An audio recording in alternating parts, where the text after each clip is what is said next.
Assalamualaikum warahmatullahi wabarakatuh. Intinya itu silahkan Anda bikin jumlah sesuai versi Anda. Yang penting Anda jangan kampanye kalau itu perintah Kanjeng Nabi Muhammad SAW. Karena kalau kamu atasnamakan Nabi kemudian jumlahnya sampai 800 berapa? 800 juta, berarti Nabi mengajarkan masyakoh pada umatnya. Jadi cukup yang riwayat itu di sini hanya 100 sama 1000. Jadi kalau jumlah tadi untuk 7 apa? Turunan.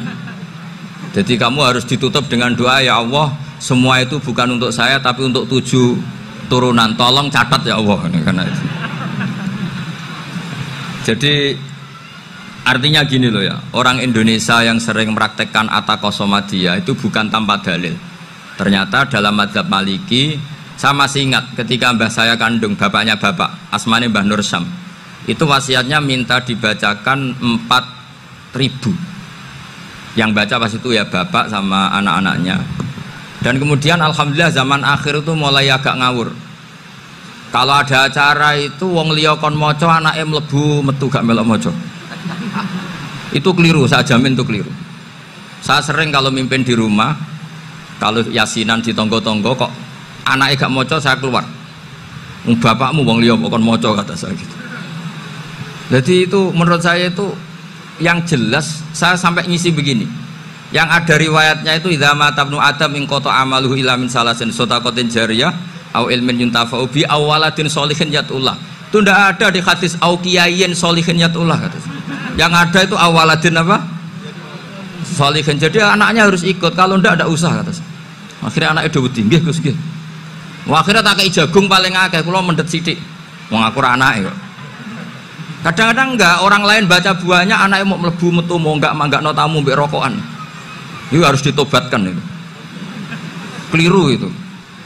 Karena nasnya bukan aukiyayin solihin tapi awaladin solihin.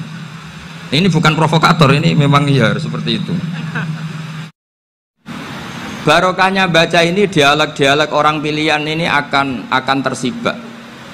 Karena tidak dalam semua kebaikan itu nggak ada logikanya, rata-rata ada logikanya. Misalnya begini, kalau Anda orang soleh, kemudian anak Anda pamit mau sekolah di Jerman, pilihan Anda mengizinkan apa enggak? Karena potensi jadi fasik ya tinggi, karena di tempat-tempat maksiat.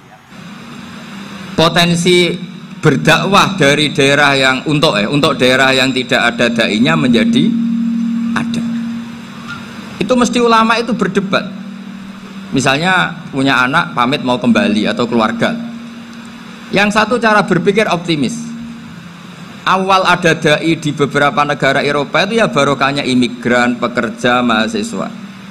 Dan semua itu bumi Allah, harus ada tasbih, harus ada tahmid. Dan itu harus dimulai dari kemauan atau mengizinkan anak asuh kita ke sana. Tapi di sisi yang lain potensi jadi fasik itu tinggi sekali. Pemana iman pas-pasan. Nah hal-hal seperti ini itu pasti jadi perdebatan. Dan kita harus menjawab. Dan tadi kayaknya di semua Basul Masail Pondok Salafiyah jawabnya pede semua, nggak ada ragu, nggak ada khilaf. Baguslah kalau pede. Meskipun nanti mungkin ada ulama lain yang cara berpikir apa? Berbeda. Sehingga ini saya cerita ya. Sehingga di kitab-kitab fikih, misalnya saya kok hidup di Bali sudah punya komunitas ngaji. Itu kok saya pindah ke Sukorejo sini. Banyak ulama yang mengatakan haram. Karena membiarkan bumi Allah yang sudah pernah ada orang yang sujud kemudian ditinggalkan kosong dan kemudian dikuasai orang yang tidak sujud. Jadi dianggap itu pembiaran. Jadi banyak di kitab Qalyubi, sarahnya Mahalli, jika ada seorang muslim yang hidup di negara orang kafir, dia nyaman, tidak dapat teror, itu nggak boleh lagi pindah ke negara Islam yang sehat. Karena takutnya li alla yastauliyal kafir tilkal buk'ah, supaya bumi itu tidak dikuasai orang kafir. Jadi ini hal-hal yang para fuqaha itu harus berdebat. Karena ini masalah-masalah furu'iyah. Sehingga mulai dulu ya banyak ulama yang nyun sewu berpolitik, mulai Wali Songo sampai sekarang alhamdulillah yang minat banyak. Mungkin bedanya ikhlas sama tidaknya. Tapi kalau saya pernah dikeluhin utusan dari ya komunitas lah, komunitas. Islam Indonesia itu dulu itu ceritanya banyak yang dari Kamboja. Dari kalau dulu orang cerita itu orang Cempa. Itu setelah di Indonesia besar Wali Songo dan Brawijaya 5 itu sudah mulai oleng, itu singkat cerita mereka berpikir ingin bikin kerajaan apa? Islam di Demak Mintoro dengan raja pertama yaitu Raden Fatah, karena Raden Fatah ini putra Brawijaya. Padahal setelah jadi kerajaan ini era cucu sudah konflik, berebut kekuasaan.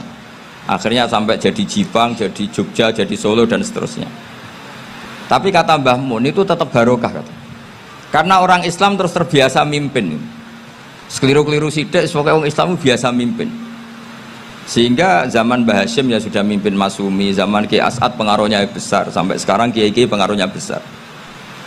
Nah barokahnya Kiai-Kiai pengaruh besar ini sampai moral jadi ukuran. Misalnya sekarang ada calon bupati kok nggak sholat itu pasti kalah. Jadi sholat itu jadi tolok ukur untuk calon apa? Bupati. Meskipun mungkin punya efek pura-pura sholat, tapi nggak apa-apa lah. Sementing moral ini jadi ukuran. Sementara yang di Thailand, di Patani itu karena dulu pelajarannya tasawuf itu orang nggak ambisi mimpin dunia, tahu-tahu dipimpin dan akhirnya nyuwun sewu ya saage Islam-Islam yang dulu terlalu tasawuf karena nggak punya pengalaman memimpin, akhirnya lazimnya konsekuensinya hanya dipimpin. Tapi Islam Indonesia beda karena kulino mimpin itu akhirnya dari orang Islam biasa menjadi Islam yang sholat sampai Islam yang bisa ngaji itu bisa mimpin negara. Tentu yang paling populer dimulai Gus Dur. Jadi ini sesuatu yang barokahnya istihad para kiai, sementing Islam kulino mimpin. Sehingga di Indonesia itu barokahnya itu, kebaikan itu jadi tolok ukur. Ada orang kok terkenal koruptor atau terkenal nyuwun sewu selingkuh atau terkenal apa itu pasti tidak jadi. Karena moral itu menjadi tolok ukur. Dan itu adalah politik para kiai. Jadi ini saya cerita dan itu negara juga akhirnya untung karena seleksi agama sama negara itu sama-sama kiai ya bilang negara harus dipimpin orang soleh, negara juga bilang seperti itu. Nah, ketokohan-ketokohan para beliau-beliau ini yang mau lah bekerja sama dengan umarok. Kita tahu dulu Pak Harto ya rawuh ke sini ketika Muktamar 84, rawuh ke Kiai As'ad, ketika mau kembali ke Khittah juga dirembuk oleh ulama dan umarok. Dan akhirnya ini menjadi negara yang alhamdulillah semoga selalu menuju baldatun thayyibatu wa rabbun apa ghafur. Nah, kemudian di sini saya tabarruk dengan Said Muhammad, gurunya Kiai Haji Azaim. Saya mau cerita tentang amaliyah tadi. Saya sebetulnya nggak niat bacakan bab itu, gara-gara ada khataman jumlahnya banyak saya jadi pusing. Ini panitianya tanya, khatam betul apa enggak? Iya Gus, khatam betul. Tapi kayaknya saya tidak yakin itu. Karena saya ini kan dari pondok tahfidz itu. Biasanya anak khataman itu ya rodok bodoni itu. Wes diwaca buanter sing nyemak yang mendelok pojok etok. Mergo kebanteren. Nah, akhirnya lafat-lafat yang di tengah itu enggak di apa? Baca. Tapi ya semoga dimaafkan Allah lah. Yang jelas itu enggak. Tapi saya mau cerita ya. Jadi cara berpikir Said Muhammad ini nanti juga saya teruskan di Ma'had Ali. Ini saya baca ya. Di antara yang diyakini madhab Malikiyah, ini saya baca saja teksnya. Jadi ada riwayat namanya, kalau Said Muhammad bahasakan itu Ataqoh Somadiyah. Kalau di Indonesia kadang orang bilang Al-Ataqoh Al-Kubro, yaitu dengan membaca surat Ikhlas. Di sini jumlahnya hanya 100 kali, Qila 1000 kali. Tadi berapa semua? 700 juta ini sudah susuk banyak ini. Di sini hanya 40, riwayat lagi 100, 1000. Terus sampai tadi berapa? 800 juta. Wah ini sudah susuk ini. Itu anak cucu sampean pasti masuk surga itu kalau gitu. Ini saya baca, ini kitabnya Said Muhammad ini. Suratul Ikhlasi wal Itqu minan nar. Akhrajat Tabrani fil Kabir an Fairuz ad-Dailami wa Ibnu Uftin Najasi. Waqad khadaman Nabiyya sallallahu alaihi wasallam. Orang ini jadi khadimnya Nabi. Qala Rasulullah sallallahu alaihi wasallam, mangqara qul huwallahu ahad mi'ata marratin fi shalat ghairiha katabawahu lahu bara'atan minan nar. Ini hanya berapa ini? Mi'ata marrah. Berarti kalau satu orang itu cukup 100. Tadi sudah untuk 7 turunan tadi untuk orang berapa? 800 juta. Ya, untuk 7 turunan cukup ya? Cukup. Untuk 7 turunan gitu. Ya, sudah susuk ini. Aduh, ribet ini. Nah, ini tak cari pembenarannya, ini supaya keren. Ini di halaman 188 Abwabul Farad. Warwa Ibrahim bin Muhammad Al-Khiyari fi fawaitihi an Khudzaifa marfu'an. Man qara'a qul huwallahu ahad alfa marratin faqad ishtara nafsahu minallah. Berarti 100, ada riwayat lagi 1000. Nanti tak carikan lagi yang berapa? 1 miliar mungkin. Jangan banyak-banyak. Nah, ini saya baca ya. Wa hadzal adatu huwa al-ma'rufu bi ataqatis somadiyah. Wa qad nassa jama'atun mutaakhiril malikiyah ala istihbabi ataqatis somadiyah wa haddu ala qiraatiha wa istimaliha. Minhum Asy-Syaikh Abdussalam Al-Asmar saat terus ini. Jadi kullu haula'i istahabbu ataqatas somadiyah ma'atirafi ba'dihim kal misnawi bi syiddati fi hadisiha. I'timadan ala anna hadza minal fadha'il allati yutasahalu fiha. Faman sa'a yasta'milaha roja'a khusula ma fiha fala ba'sa bidzalik ala syarti alla ya'taqida thubuta dzalika anin nabi sallallahu alaihi wasallam hatta la yaqa fil kitsbi alaihi. Jadi intinya itu silahkan Anda bikin jumlah sesuai versi Anda. Yang penting Anda jangan kampanye kalau itu perintah Kanjeng Nabi Muhammad sallallahu alaihi wasallam. Karena kalau kamu atasnamakan Nabi kemudian jumlahnya sampai 800 berapa? 800 juta, berarti Nabi mengajarkan masyakoh pada umatnya. Jadi cukup yang riwayat itu di sini hanya 100 sama 1000. Jadi kalau jumlah tadi untuk 7 apa? Turunan. Jadi kamu harus ditutup dengan doa, ya Allah, semua itu bukan untuk saya tapi untuk 7 turunan. Tolong catat ya Allah. Karena itu. Jadi artinya gini loh ya, orang Indonesia yang sering mempraktekkan ataqosomadiyah itu bukan tanpa dalil. Ternyata dalam madzhab Maliki, saya masih ingat ketika mbah saya kandung, bapaknya bapak, asmane Mbah Nur Syam, itu wasiatnya minta dibacakan 4.000. Yang baca pas itu ya bapak sama anak-anaknya. Dan kemudian alhamdulillah zaman akhir itu mulai agak ngawur. Kalau ada acara itu wong liya kon maca anake mlebu metu gak melok maca. Itu keliru, saya jamin itu keliru. Saya sering kalau mimpin di rumah, kalau yasinan di tonggo-tonggo kok anaknya gak maca, saya keluar. Bapakmu wong liya kon maca, kata saya gitu. Jadi itu menurut saya itu yang jelas. Saya sampai ngisi begini, yang ada riwayatnya itu idza mata ibnu adam min qata amaluhu illa min salasin shadaqatin jariyah au ilmin yuntafa'u bi awaladin sholihin yatullah. Itu tidak ada di hadis au kiyayin sholihin yatullah, kata. Yang ada itu awaladin apa? Sholihin. Jadi anaknya harus ikut, kalau tidak ada usaha, kata. Akhirnya anaknya udah tinggi Gus nggih. Akhirnya tak kei jagung paling akeh, kula mendet sithik. Wong aku ora anake kok. Kadang-kadang enggak, orang lain baca buahnya anaknya mau mlebu metu mau enggak manggakno tamu mbek rokokan. Itu harus ditobatkan itu. Keliru itu. Karena nasnya bukan auqiyayin sholihin tapi awaladin sholihin. Ini bukan provokator, ini memang ya seperti itu. Nah, terus tentang tadi la ilaha illallah yang didawuhkan Gus Azaim.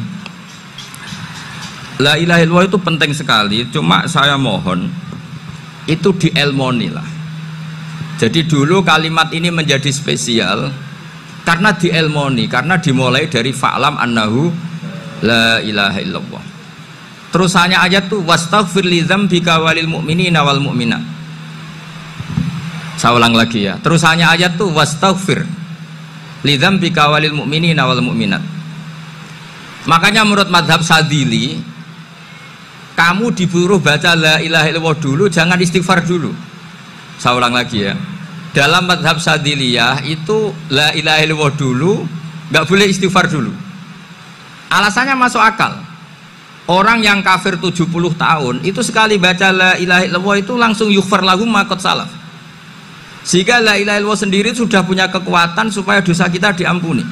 Qul lil ladzina kafaru iyantahu yughfar lahum ma qad salaf. Cara menghentikan kekafiran gimana? Dia melafadzkan la ilaha illallah.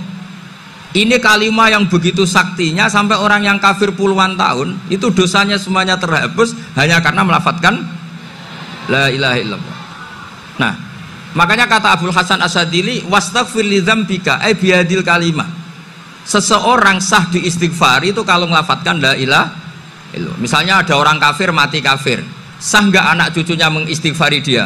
Tidak sah karena belum melafadzkan la ilaha illallah. Makanya kata Abul Hasan Asyadzili, wastaghfir li dzambika ay bihadil kalimah.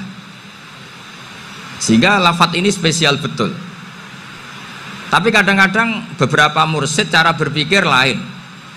Ini kalimah thayyibah harus dibaca orang suci, sehingga mendahulukan apa? Istighfar. Untuk supaya pas ngelafatkan kalimah thayyibah sudah dalam keadaan apa? Suci. Itu juga masuk akal. Tapi secara meyakinkan saya sendiri lebih mengikuti manhajnya Abil Hasan Asyadzili karena alasannya tadi, yang kafir puluhan tahun saja langsung luntur dosanya karena melafadzkan la ilaha illallah. Artinya la ilaha illallah sendiri sudah bagian dari istighfar. Nah, ya tadi buktinya fa'lam annahu la ilaha illallah terus wastaghfir li dzambika walil mu'minin. Jadi orang sah diistighfari itu setelah dipastikan sah tauhidnya. Jadi setelah tauhidnya sah yaitu la ilaha illallah baru sah apa? Diistighfari. Sehingga orang kafir, saya ulang lagi, orang kafir yang mati kafir anak cucunya tidak boleh apa? Tidak boleh menistighfari. Terus saran saya kedua, la ilaha illallah itu filosofinya itu nafyun li uluhiyati ghairillah wa isbatun li uluhiyatillah wahdah. Filosofi la ilaha illallah itu gimana? Menafikan semua selain Allah itu tidak Tuhan dan hanya menuhankan Allah semata. Nah itu caranya gimana? Caranya kita harus terbiasa ini, karena tadi saya dibilangin panitia ini rata-rata mustameknya atau mustamiatnya ini santri. Caranya gimana? Dilatih pakai logika. Saya berkali-kali cerita kalau ngaji, saya sekaligus kampanye. Allah itu Tuhan yang begitu fair. Untuk menjadi Tuhan Allah mempersilahkan, ada kualifikasi Tuhan. Jadi boleh dikompetisikan, itu boleh kata Allah. Nggak apa-apa kamu ngaku Tuhan gitu kata Allah. Tapi nak ngaku pangeran itu paling enggak ya direputasi lah, ada verifikasinya lah. Dimulai dari apa? Ya kalau jadi Tuhan itu setidaknya bikin langit bumi lah, aturannya gitu. Jadi kalau daftar bupati ya daftarlah ke KPU. Masa tahu-tahu jadi apa? Tuhan kemudian tidak punya prestasi bikin langit bumi. Sehingga Allah itu cara ngendikan itu ya fair. Qul ara'aitum ma tad'una min dunillah aruni madza khalaqu minal ardi am lahum syirkun fis samawat. Coba yang kamu tuhankan selain saya, prestasinya apa kan? Ketika saya bikin bumi itu apa ikut bikin? Terus am lahum syirkun fis samawat. Kalau bikin langit, kalau nggak bisa ya urun lah gitu. Urun semen apa urun bego, pokoknya urun lah gitu. Urun ora, gawe bumi ora, ngerti-ngerti ngaku dadi pangeran. Kul hatu burhanakum. Jadi ya kan ya lucu kan, misalnya syarat kiai di Salafiyah kan keluarga Kiai As'ad, cucunya ngaji ngalim. Orang keluarga Kiai As'ad tuh aku kiai utama di Salafiyah. Oh mesti di penjara ya kan. Lah yo gak gawe langit bumi, gak ada prestasi terus ngaku sebagai apa? Tuhan. Sehingga fair. Makanya saya berkali-kali cerita. Jubair bin Mut'im itu punya anak namanya Muhammad. Ini sudah orang alim, Muhammad bin Jubair bin Mut'im. Itu cerita awala islami abi. Mut'im itu orang pinter sekali. Saking pinternya dia jadi delegasinya orang Quraisy datang ke Rasulullah sebagai negosiator untuk membebaskan Asra Badrin, tawanan perang apa? Badar. Yang namanya disuruh itu pasti orang pinter. Tapi apa yang terjadi ketika nginep di masjid? Karena zaman itu gak ada hotel, nanti jadi geger. Orang musyrik nginep di masjid hukumnya gimana? Bahsul masail tok. Zaman itu mau tidak mau. Kalau sekarang kan ada hotel, kiai juga punya wisma. Apa yang terjadi? Orang ini cerdas sekali. Dan delalah Nabi pas sholat maghrib itu baca wattur wa kitabim mastur sampai am khalaqus samawati wal ard. Ya kalau kamu jadi Tuhan ya setidaknya menciptakan langit bumi lah. Namanya jadi Tuhan ya ada persyaratan kan? Paling enggak punya reputasi menciptakan langit bumi. Atau kalau jadi Tuhan setidaknya reputasinya itu nggak diciptakan yang lain. Am khuliqu min ghairi syai'in. Ini jadi Tuhan kok punya bapak, punya ibu. Ini jadi Tuhan kok lahirnya di bumi, ada tanggal lahirnya, ada tahun. Masa jadi Tuhan kok dulu buminya. Pokoknya walhasil tuh. Akhirnya Nabi ketika salam sholat maghrib, dia datang, ya Rasulullah, akalku habis oleh ayat yang barusan kau baca. Sudah saya Islam saja. Argumentasi selain Allah Tuhan itu batal. Itu, lah saya mohon santri-santri salafiyah itu baca Quran sampai seperti itu. Jadi jangan hanya khataman banyak-banyakan maksudnya. Ini bukan nyindir, ini ngamuk ini. Jadi ya khatamannya tadilah 1000 atau berapa lah, jangan banyak-banyak. Juga kasihan malaikat yang nyatet kan. Wong baru subhanallah alhamdulillah aja di teks hadisnya abad al malaikah kan ditetek. Itu baru subhanallah alhamdulillah itu sudah mencapaikan malaikat. Makanya saya wiridan tuh arang-arang kasihan malaikat karena nanti jadi itu ya ada madhabnya itu. Jadi kalau Gus Azaim sholat lama tak saingi sholat cepet itu sama-sama ada madhabnya.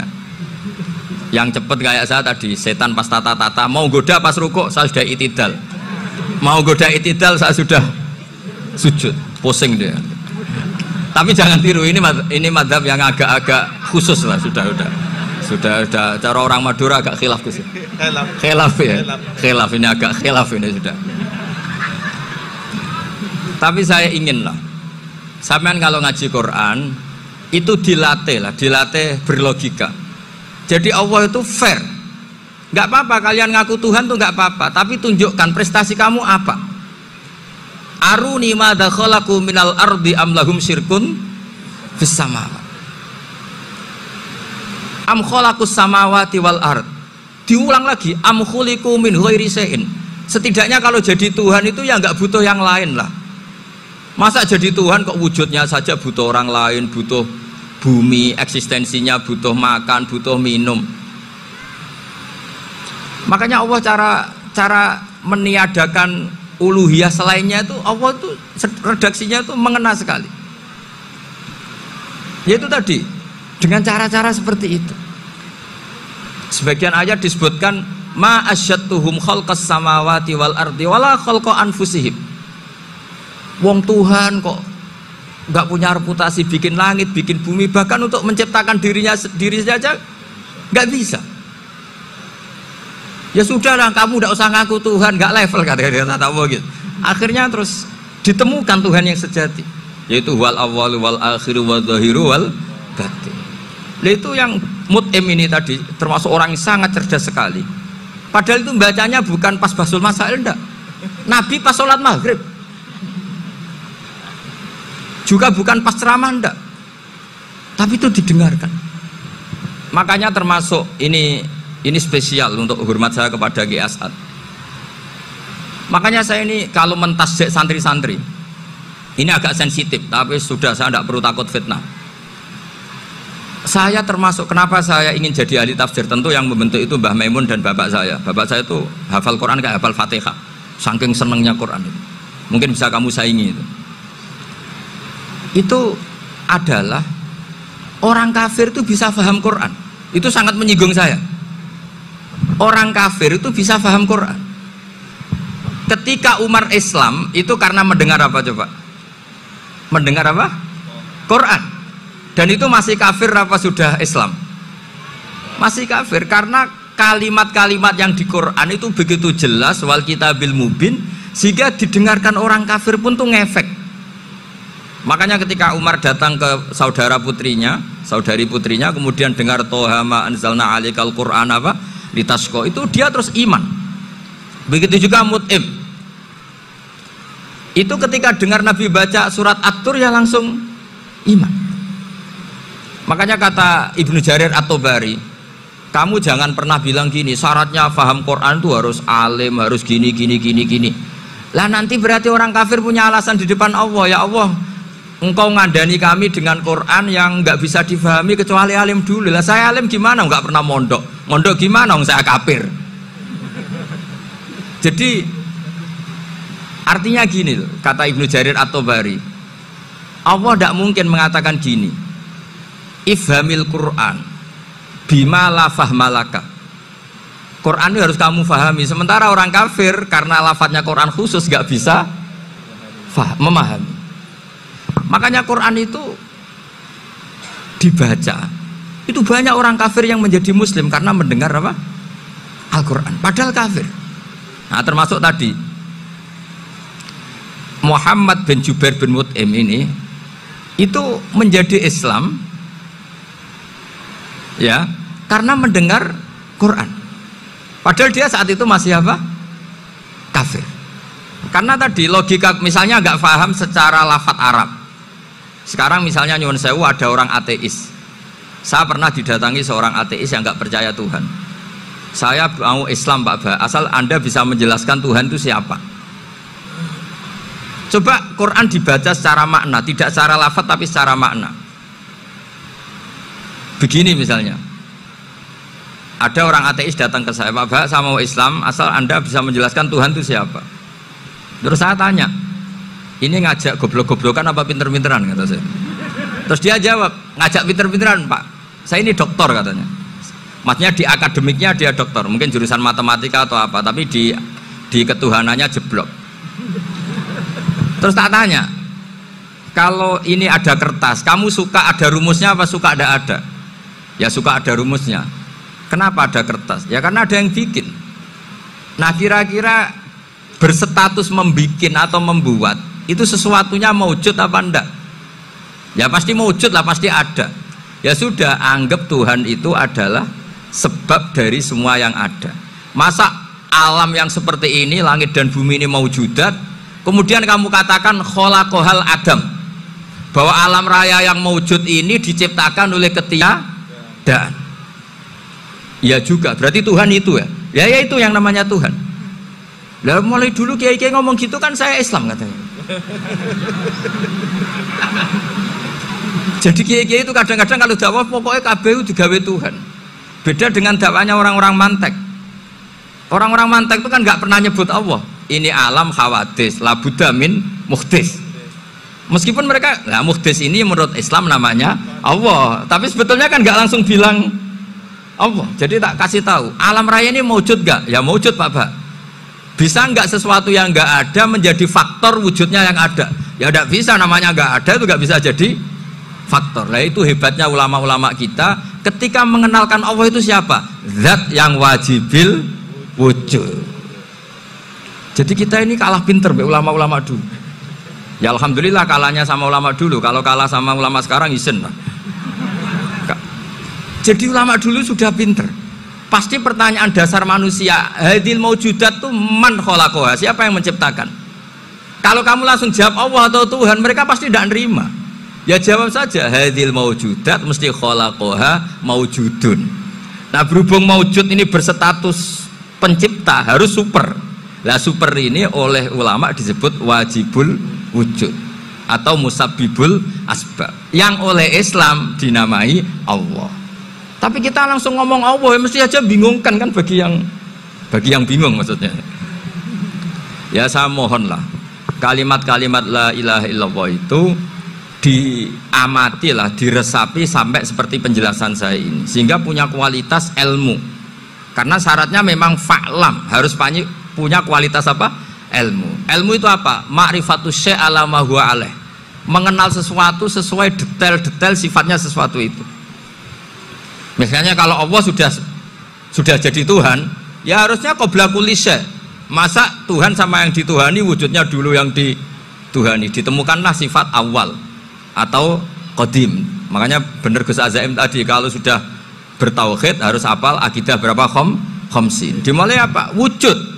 Kenapa harus dikatakan wujud? Karena alam raya ini kadung maujudat. Hadhil alam maujudun. Masa maujudun kholaqohul adam? Masa maujudat kholaqohal adam? Nah itu yang disebut am khuliqu min ghairi syai'in am humul khaliqun. Jadi saya mohon semohon-mohonnya, cobalah tradisi-tradisi lihat baru ayat ini dihidupkan lagi, sehingga kita baca Quran itu sekaligus menjadi orang yang sangat argumentatif. Karena Quran adalah qul falillahil hujjatul balighah. Dilatih. Jangan bosan dilatih. Makanya kalau saya baca ayat-ayat seperti itu, cek fair ya Allah itu. Fair betul. Nggak apa-apa saya punya pesaing kata Allah, tapi yang imbang dong. Pas aku gawe langit ya bantulah, atau ada langit tandingan lah kira-kira gitu. Kalau saya bikin bumi ya ada bumi. Nah misalnya sekarang orang Cina bikin matahari, materinya dari mana coba? Dari yang sudah ada sekarang kan? Tetap saja agak ikut bikin kan? Tapi kalau Allah bikin langit bumi minal adam minal wujud. Kalau mereka paling rekayasa yang sudah wujud di otak-atik. Nah, harus sampai seperti itu. Sampai kata Gus Azim kul hatu apa? Burhanakum tadi. Jadi ini cara-cara kita untuk menguatkan iman. Aruni madza khalaqu minal ardi am lahum syirkun fis samawati. Terus kata Allah, itu nih bi kitabim min qabli hadza au atharatim min ilmin. Kalau kamu enggak setuju teori ini kata Allah, cari kitab suci versi Anda. Aturan jadi Tuhan itu apa coba? Ya tetap saja semua kitab suci akan mengatakan di mana-mana Tuhan itu pencipta langit dan bumi. Jangan yang lahir di bumi jadi Tuhan. Jangan Lata Uzza jadi Tuhan. Jangan karena sakti jadi Tuhan. Nah ini di sini pentingnya ilmu balaghah, ilmu mantek yang alhamdulillah di pondok-pondok kita masih diajari. Makanya kata mantek sebetulnya ilmu akal hanya menemukan hadil maujudat khalaqaha maujudun. Nah yang maujud ini siapa? Ya wajibul wujud. Nah kemudian Islam menamai ini Allah Subhanahu wa ta'ala. Makanya ulama dulu itu kalau ngendikan Allah itu siapa? Zat sing wajibul wujud. Itu filosofinya luar biasa. Karena dengan seperti ini bisa menafikan teori ateisme bahwa alam raya ini diciptakan oleh ketiadaan. Makanya saya bilang tadi, ngajak goblok-goblokan apa pinter-pinteran gitu. Lah nek ngajak goblok-goblokan yang ngene, hadhil maujudat khalaqahal adam. Terus kita goblok bareng. Loh iya kan barang maujud diciptakan yang tidak maujud. Wong ora wujud kok mempengaruhi sing wujud. Ya monggo nak goblok bareng kata saya. Akhirnya gak Gus, saya ini dokter masa kamu ajak goblok? Ya sudah pinter saja kata saya. Alhamdulillah karena debat kecil ini dia menjadi nyaman lagi dengan apa? Islam. Memang saya tentu nggak bisa disalahkan doktoralnya karena di ilmu yang selain apa? Teologi gitu. Tapi kan polanya dia pasti pinter. Makanya ini sekaligus mengingatkan anak-anak lah. Kecakapan menjelaskan itu harus dilatih. Karena diantara kelebihannya Quran itu wal kitabil apa? Mubin. Yaitu kitab yang punya kemampuan menjelaskan. Tetap ada dawai Allah sing hubungannya dengan makhluk. Itu di kelasnya kelas fadhil, keutamaan yang biasa. Ada ayat-ayatnya Allah yang tentang dirinya sendiri. Itu yang tidak tertandingi. Ya kayak ayat kursi itu kan ayat di situ Allah menerangkan dirinya sendiri. Misalnya Allahu la ilaha illa huwal hayyul qayyum, itu kan Allah menerangkan tentang dirinya sendiri, tentu spesial. Gitu ayat-ayat sing meskipun ya tetap spesial jenenge dawuh Allah tetap spesial. Tapi ada ayat-ayat yang tentang kita. Misalnya ayat fankihu ma tobalakum minan nisa masna. Ayat-ayat seperti ini kan nggak mungkin setingkat. Ini kan ayat tentang kamu. Wis ngerti nak kelakuanem seneng wayo dikai hawayo. Nah, tentu beda. Tentu semuanya spesial karena sama-sama kalamu. Tapi tentu beda. Dokumen ayat kursi tentu nggak sama dengan dokumen ayat faqihu matobalakum. Maka Nabi ngendikan ayat kursi ini bahkan saya ngambilnya min kanzil arsi. Jadi spesial sehingga terus kita dilatih guru-guru kita ngapal ayat kursi. Kan ora lucu misalnya wiridan ning tahlilan faqihu matobalakum minan terus lucu toh. Tahlilan kok ngono ku piye ngono. Aneh-aneh. Ngoyo mikir to. Senane mbok antoh. Mosok ayat Quran kok beda-beda. Goblok kandhanane angel bocah ngene. Iku dadi kene ku sing wis ngaji mulai bayi ya. Jadi ono ayat fawadil, maksudnya ayat-ayat sing umumnya terkait kita. Ayat-ayat sing spesial karena nerangkan Allah, tentu beda. Terus kedua tentu ayat-ayat sing rano Kanjeng Nabi, misalnya laqad ja'akum rasulun min anfusikum azizun. Terus baru ayat-ayat tentang kita. Ayat tentang kowe ya wakulu wasrobu, kon mangan ngono. Nah misalnya terus tahlil terus wakulu wasrobu. Ya lucu tuh. Bocah kok kandhanane angel. Pusing ambek kowe. Ngaji tahunan gak ono perkembangan. Ngabis gue rame-rame dunya apa? Gue rame-rame apa? Dunya. Pernah ada kumpulan orang untuk ngaji. Oh, setan setruk tenan. Paham itu? Mulai setannya tangin, tenang ya Rafa. Waduh. Serepot ya. Ya, jadi kayak kudu ngerti ya. Jadi kabeh ayat Quran spesial, tapi tradisi ini ulama kan ada perdebatan apakah ada ayat fadilah dan mafdulah. Sebagian ulama mengatakan jangan bilang demikian karena fal kullu kitabullah wal kullu kalamullah. Tapi kowe nak ngingkari iku ya keliru, wong dohire Kanjeng Nabi ku ya ada ayat yang dipuji sundul langit kaya ayat kursi itu. Saya punya ayat yang bahkan dokumen itu tak ambil dari Kanzil Arsy katanya. Dan tidak ada nabi yang dikasih itu kecuali saya. Itu nabi begitu bangga semenang. Nabi maca ayat kursi. Sehingga tradisinya ulama semua anak cucunya, semua umatnya dilatih ayat kursi. Dan itu memang spesial coba. Saya kalau baca ayat kursi, saya kalau mau tidur itu mesti baca ayat kursi. Mesti ora pendak tahlilan ono sing order mboten. Kayane wah apa-apa. Mosok eling pangeran nek pendak apa? Ono anak-anak. Oh tahlil kok dikritik, yo keliru sing kritik. Wong maca ayat kursi yo mbok kritik. Tapi ora dikritik yo perlu dikritik. Wong maca eling pangerane kok butuh berkat le dul nah eling yo eling ngono kuwi cara kula padha dene. Sing kritik mek sing dikritik. Kowe tahu tahlilan? Nate Gus nek ana undangan mboten. Lah eling pangeran nek ngenteni apa? Undangan. Ngene ben ana sing tetep kritik, ben seimbang dunia iku ben seimbang. Apa? Balance kono sing kritik. Kalau bolak-balik ketemu sing kritik tahlil, nggih sowan kula. Saya tuh heran. Kenapa orang NU itu suka tahlilan? Terus ada berkat. Itu dalilnya, Mas. Sing ngono iku ya ora ono dalil, sing hasud nyoal ya ora ono dalil. Cara Kanjeng Nabi pirsa, tukang nyoal iku ono dalile to ora? Ya ndak ada. Ya wis harus menengahi sebenarnya ketemu pangeran. Sebenarnya ketemu pangeran cocokan di sing bener. Nah, yang jelas nek sing tukang tahlil ditakoki pangeran. Kita tahu eling aku, nanti Gusti nak wonten undangan. Terkara bocah kok eling iya, eling pangerane kok beda napa? Nah, misalnya kayak kundangan, orang kundangan plus itu takoki pangeran, diundang tonggo kok ora teko. Mergo wedi bid'ah misalnya. Tapi nekani tonggo ya perintah Kanjeng. Ya sudah, nggak cocokan ae, ora usah debat saiki, nggak apa. Cocokan ae. Tapi nak cocokan mbek aku ora ketemu. Wong sing nyoal ning ijene mahsyar aku ning swarga. Ketemu aku ketemu ning swarga nak cocokan.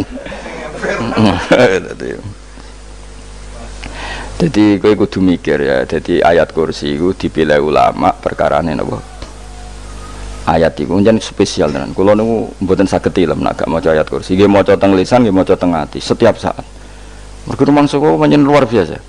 Allahu ta Allah iku Allahu la ilaha illa huwal hayyul qayyum.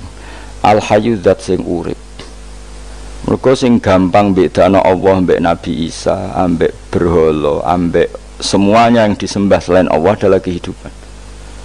Kita gampangane tau ngidolakno Isa kaya apa, tapi akhirnya kecewa nak dianggap pangeran. Mergo nyatane cara mereka pun Isa mati disalib. Utawa cara Islam Isa iku diangkat. Di itu objek. Apapun hebatnya Isa diangkat, diposisikan di langit, di kerennya apa? Jenenge di itu objek. Berarti yang keren adalah subjeknya, yaitu Allah Subhanahu wa Ta'ala. Terus kita ini sebagai orang itu punya ketakutan. Nak pangeran mati ku piye? Nak kowe mati kan gak punya akibat apa-apa. Srengenge tetap baik-baik saja. Sistem falak galaksi baik-baik saja, sistem alam baik-baik saja. Wong sing mati kuwe bayangno nek sing mati pangeran. Maka ketakutan seorang mukmin adalah apa? Punya Tuhan yang mati. Kemudian itu diobati bahwa Tuhan kamu itu Tuhan sing aman, al-hayyu sing selalu hidup. Kemudian disifati lagi al-qayyum. Apa artinya hidup kalau bergantung orang lain, bergantung makhluk lain? Itu gak keren, karena bergantung itu gak keren. Al-qayyum, yang Allah itu zat yang berdiri sendiri. Itu kan terus sempurna. Lu kalau mau ayat kursi sopan, bejani Gusti kalau mau ayat kursi. Aku orang mau aku kasih hati mbahmu. Bocah kok. Oh, bocah lara bakat wali. Teke wis elek. Wah, baru di materekno. Kasih hati apa nak mau ayat kursi? Kasih hati mbahmu ngono. Jimat ya senengan. Ora seneng. Maksudku, tapi mbok gedhingi teman-teman yo ora oleh njen rezekine kadol jimat kebi. Sing iso ngatur rezekine wong sapa? Wis keben, muga disepuro pangeran. Ra disepuro ora apa-apa, kelakuan kok ngono iku piye. Wis terserah pangeran ae. Dadi Allahu la ilaha illa huwal hayyul qayyum.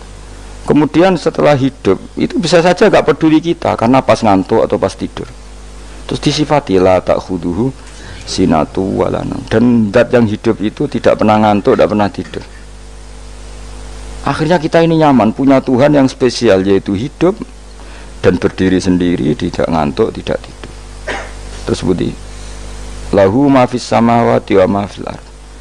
Ya, dan miliknya Allah semua yang ada di langit dan bumi. Keren. Kita ini butuh air, butuh apa saja, dan itu milik Allah. Coba kalau milik manusia, zaman nak loro ning rumah sakit itu, oksigen larang ngono. Padahal kowe nak loro, oksigen di mana-mana gak tahu bah. Jadi kita seneng. Alam raya milik Allah kita seneng, karena alam ini milik zat yang gak butuh alam raya, sehingga kita yang make.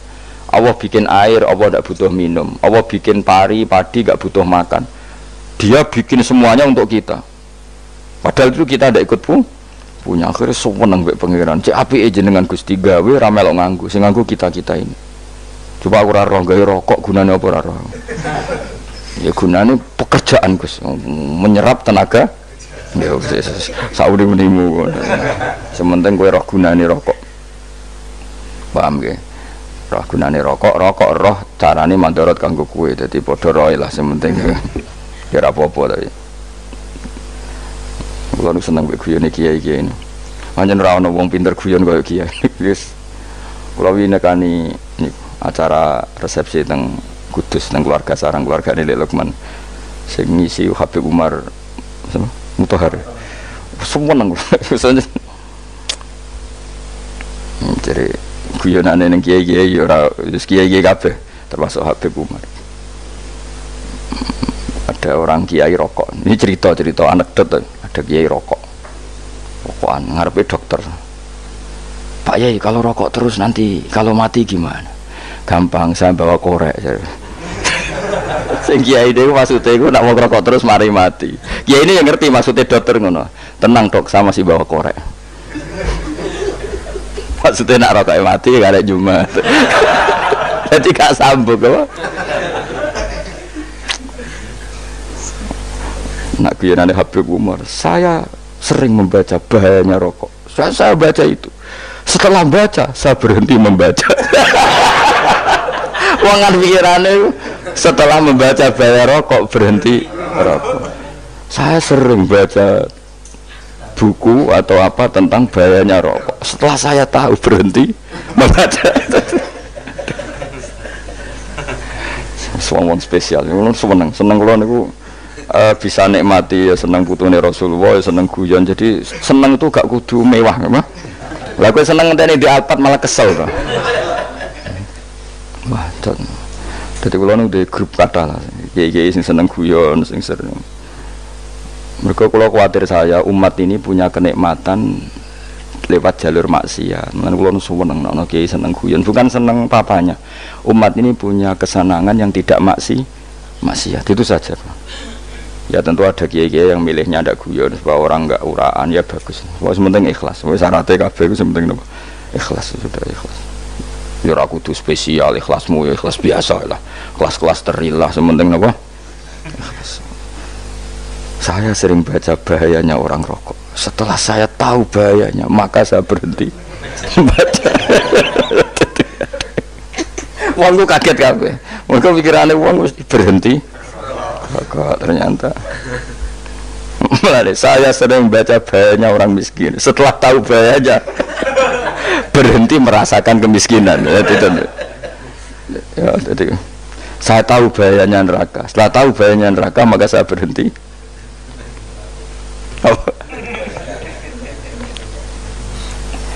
Ya jadi terus disebutno lahu ma fis samawati wa ma fil ardi. Terus kita nyaman. Kayak apa kalau alam raya ini milik Cina, milik Singkek, milik non Muslim atau milik wong Islam sekalipun, mesti apa-apa tuku, repot. Tapi berhubung alam raya ini milik Allah, kita nyaman. Mergo wa izzat sing super lomo, super dermawan, super semuanya. Akhirnya nyaman. Kamane iso turu. Lan kula nang rumah ayat kursi ora iso turu, pe turu. Kan dia maca lesane nggih ati kula maca. Lahu ma fis samawati wa ma. Terus mangzalladzi yashfa'u indahu illa bi'izni. Ketika Allah itu segalanya, tentu yang punya otoritas syafaat, punya otoritas apa saja, nunggu izinnya Allah Subhanahu wa taala. ayat yang spesial. Kemudian kiai-kiai punya cara supaya umat itu hafal, dibikinlah metode tahlil mau coba bareng-bareng. Tapi kemudian ya sudah itu nasibnya terus kurang baik. Nasibnya kurang baik. Hanya ada yang bid'ahkan, ada yang setengah-setengah ngafirno. Sing maca ya padha dene, ra paham mbek ngantuk, bantuk berkat mulai sudah akhirnya terus. Lah sampean bela dikesembela sing bener wis takok provokator. Sing jelas latih maca iku terus. Dadi Allah pirsa nak macamu ora golek berkat. Tapi nak mau tahu tahlil hati. Eling apa tahu hati? Benda apa? Tahlil. Eling pangeran kok ngenteni wae. Allah iku tunggale. Tahu muni alhamdulillah nate apa nak permangan. Muni alhamdulillah kok ngenteni permangan bocah kok ora karo-karuan. Wong nek bakat wali kok teke wis elek. Njape wis keliru terus. Masih orang khusyuk lah, mereka bakal wali, khusyuk tak tapi ruwet, uripe ruwet. Terus lahu ma fis samawati wa ma fil ardi man dalladhi yash'indahu illa terus ya'lamu ma baina aydihim wa ma khalfahum. Dan Allah tahu apa yang di depan kita, di belakang kita.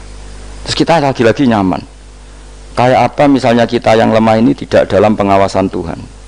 Jika mana kalau misalnya dia anak cilik, anak itu tidak nyaman kalau ketika main gak didelok orang tuanya, karena dia tahu ada hal-hal yang dia tidak bisa menggapai dan butuh setiap saat pada orang tuanya untuk membantu menggapai itu. Jadi anak masih seneng dolanan, sukanya diperhatikan tetap. Nah kita ini seneng sekali untuk main yang dunia ini pengiran diperhatikan Allah Ta'ala, karena Allah selalu tahu kita. Jadi terus nyaman, jadi semua ayat itu menjadikan kita nyaman. Nanti kajian Nabi ora sare sedurunge maca ayat kursi, ora sare sedurunge maca surat musabbihat. Dan saya dalam banyak hal niru itu.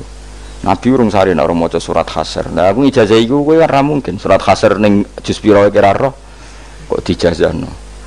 Sing iku lho sing diakhiri suti law anzalna hadzal qur'ana ala jabalil la ra'aitahu khashi'am. Itu tapi mulai kok ngarep subhanallahi ma fis samawati wa ma fil ardi wa huwal azizul hakim. Terus waladzi akhrajal ladzina kafaru min ahli kitabim. Ya bener, subhanallah ma fis samawati wa ma fil ardi terus.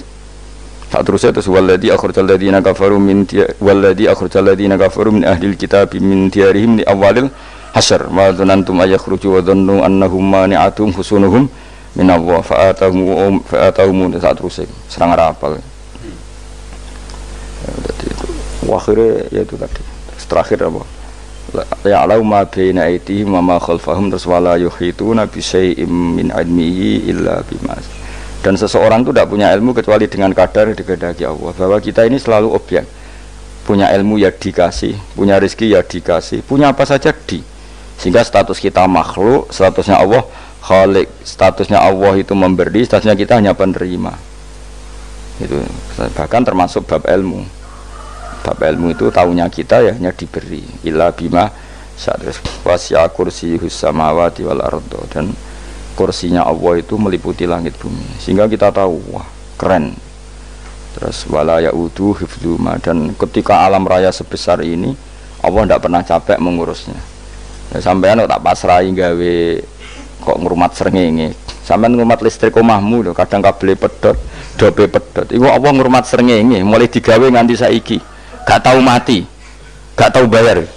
PLN itu kon gawe 0, sekian gak tahu rusak setahun kon jamin ora ngara iso. Allah gawe srengenge mulai Nabi Adam nanti saiki ora tahu bengkelno. Oke gak tahu mikir ngono, jen rawali yo.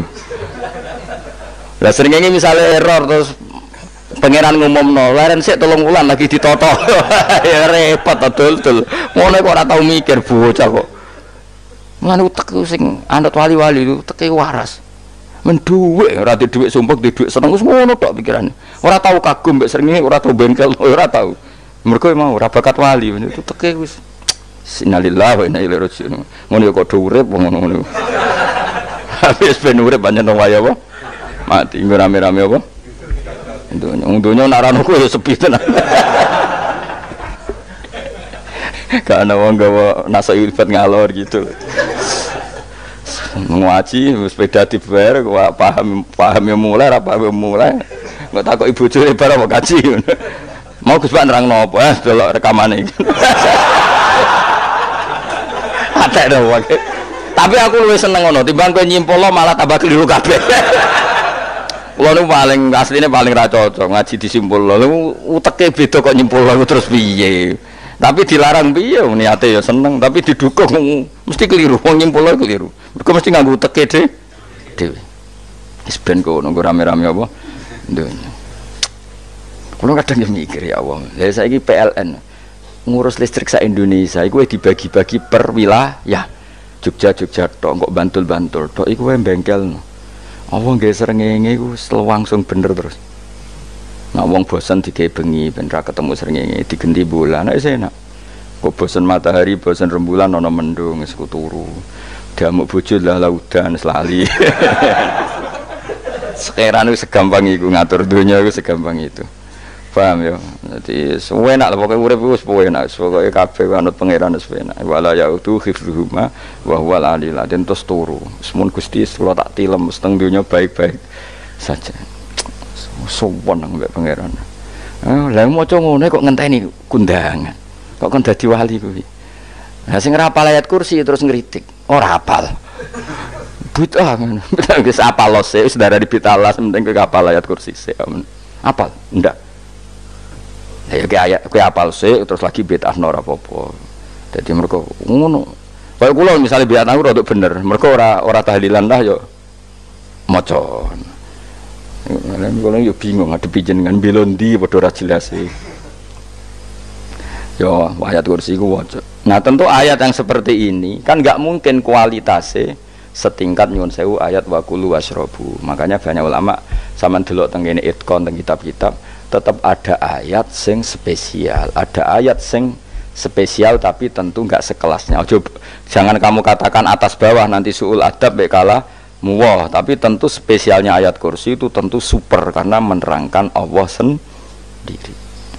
Sementara beberapa ayat menerangkan hak kita sebagai manusia, misalnya waqulu wasrobu, tentu kualitas fadhailnya beda. Tapi jangan katakan klasmen, jangan, karena kurang sopan dengan kalam wah, tapi tetap beda. Makanya Nabi ngendikan ayat 3 apa loco nak petur waca di mana-mana waca. Oh, Nabi begitu bangga dengan ayat kursi. Akhirnya kena bakul ditulis di paham apa? Ditulis didol.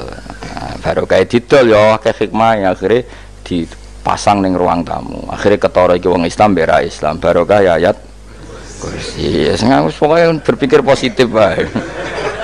Wah berarti si doma Islam bukti nopo ono ayat kursi ini. Lho kula nu beberapa kali diselametno ayat kursi. Kula nak ning perjalanan marung. Itu kadang yang merasa nyaman mergo ning warungnya ono ayat. Wah berarti Islami lah. Ora kuwatir iki ono daging celeng, tetep nulung.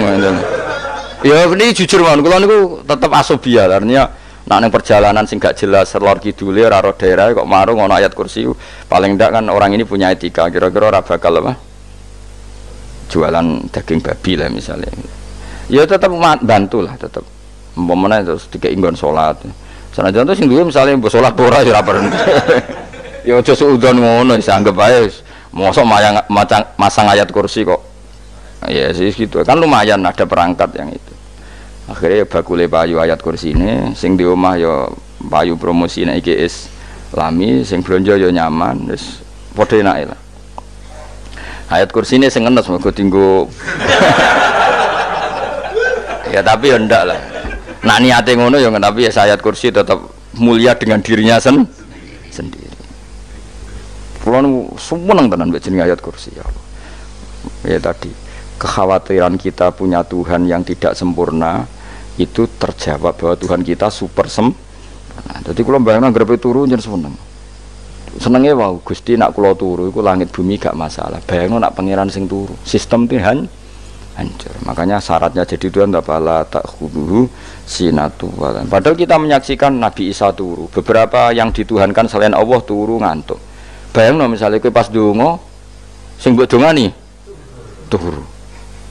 Kan kacau. Makanya Allah mensifati dirinya dan itu memang fakta la takhuduhu sinatu walanam. Allah ora tau ngantuk, ya boten nate. Sari. Akhirnya sewenang kita sewenang banget mbek pangeran mergo dengan sifat-sifat seperti itu. Akhirnya raditu billahi napa rabba wa bil islami dina. Raditu billahi napa rabba wa bil islami dina. Raditu ridho ingsun billahi lan rabban sebagai pangeran. Aku ridho banget, seneng banget Allah sing dadi pangeran. Muga mau pangeran liyane Allah ya kacau tenan. Nanti pangeran terus turu. Terus ngantuk, nak mangan lemes kan pusing. Apapun hebatnya Nabi Isa misalnya buat pangeran ya pusing. Kadang pas sare, dungani tenan juga boleh pas apa? Sare ribet. Tapi kita di pangeran sing la tak khuduhu sinatu wala nama bil islami dinan wa bi Muhammadin sallallahu alaihi wasallam rasulan wa nabiyan wa bil Qur'ani hukman wa imam. Dan kita ridho Quran sebagai panduan hukum lan dadi imam. Imamu panu itu. Mulane kula nangger jamak takdim angger kira-kira wis setengah pitu kita jamak nak pas lunga. Nggih sering jamak kalau tiang-tiang, tapi niki dereng isak. Ya pokoknya cara aku wis ngisak, cara aku ora kudu mbok. Pokoke cara aku wis isak. Ya sebab kaul jadid malah. Makanya dulu ada seorang ulama berdebat. Sing sitok setuju waktu maghrib niku ngenteni entek mega napa abang. Ana sing debatnya masuk akal ngeten. Niki sama-sama ulama bapak mbek anak. Padha ngalime ya padha sepuh. Ulama ini malah aneh, carane nentangi dekne cara dekne waktu maghrib ku nganti kira-kira setengah pitu nganti jam pitu. Engkok lagi waktu isya jam pitu seprapat. Pokoknya dekne mau nak darani waktu maghrib ku cepet moh. Jadi alasannya masuk akal.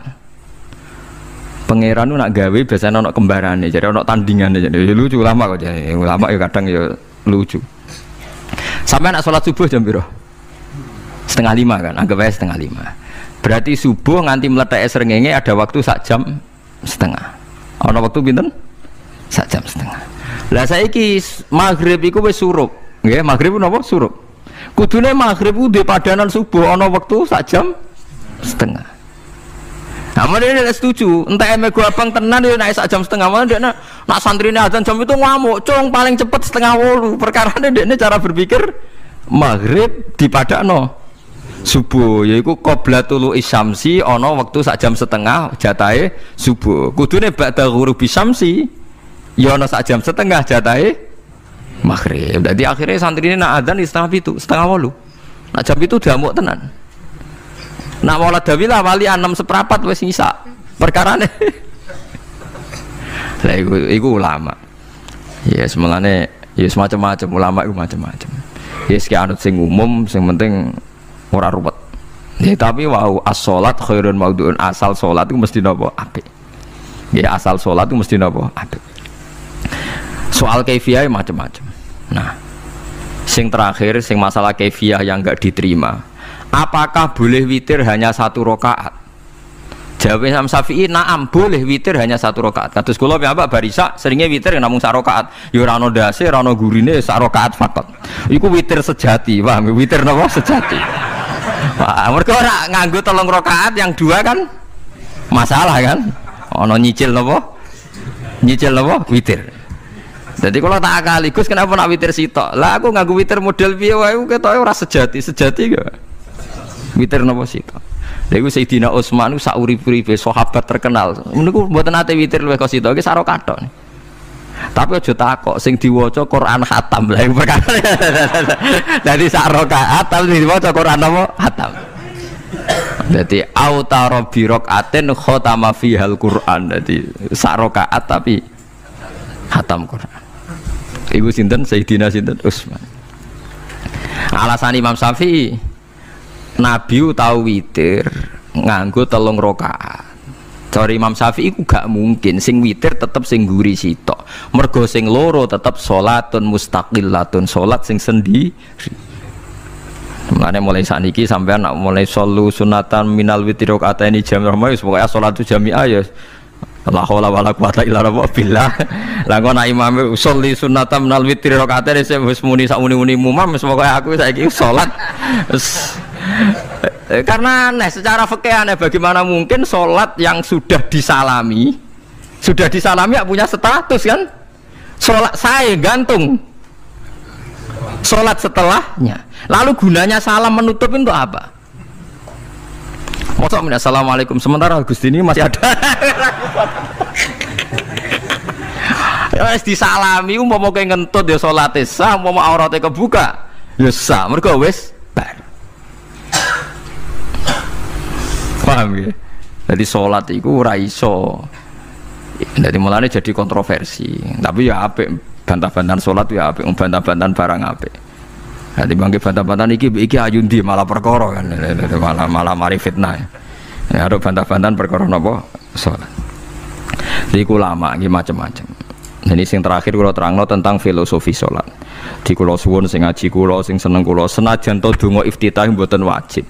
Tapi nek di kesempatan kedah diwaca karena ndak ada riwayat yang mengatakan ulama pernah meninggalkan itu. Senajan to sak kadar.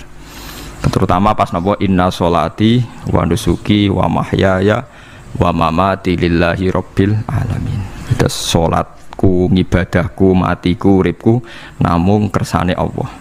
Utawa namung kangge Allah.